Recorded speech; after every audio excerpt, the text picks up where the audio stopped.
భోపాల్లో భిక్షాటన నిషేధం. మధ్యప్రదేశ్ మరో జిల్లాలో భిక్షాటనపై నిషేధం విధించారు. కొద్ది రోజుల క్రితమే ఇండోర్ జిల్లాలో భిక్షాటనను నిషేధించగా తాజాగా భోపాల్తో పాటు కొన్ని జిల్లాల్లో భిక్షాటన నిషేధించడం జరిగింది.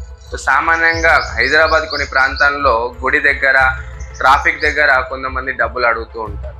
తక్షణమే కొంతమంది వాళ్ళ జాలిపడి వాళ్ళ కొంచెం ఫుడ్ కన్నా వాళ్ళకు డబ్బులు వస్తాయని చెప్పేసి కొంత దానం చేస్తుంటారు, భిక్షాటన చేస్తుంటారు. ఇప్పటి నుంచి ఎవరైనా భిక్షాటన చేసినట్లయితే తక్షణమే వాళ్ళ మీద జైలు శిక్ష అనేది ఉంటుంది. అవునండి, మీరు విన్నది నిజమే. ఎక్కడైతే గుడి దగ్గర, ట్రాఫిక్ దగ్గర మీరు డబ్బులు ఇచ్చినట్లయితే తక్షణమే మీద చర్యలు తీసుకుంటారని ప్రభుత్వం చెప్తున్నారు.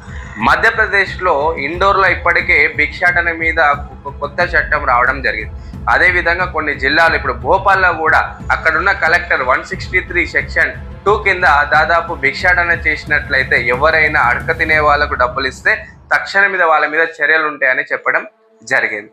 అదేవిధంగా ఇలా భిక్షాటన చేయడం వల్ల వాళ్ళు దొంగదారికి వెళ్తున్నారని, ఇలా భిక్షాటన చేసిన డబ్బులతోని గంజాయి, డ్రగ్స్, మాదక ద్రవ్యాలు వాడుతున్నారని ఆ జిల్లాకు చాలా వరకు దొంగల సంఖ్యలు పెరుగుతున్నాయని కోణంగానే ఈ సెక్షన్ 163(2) అనేది రావడం జరిగింది.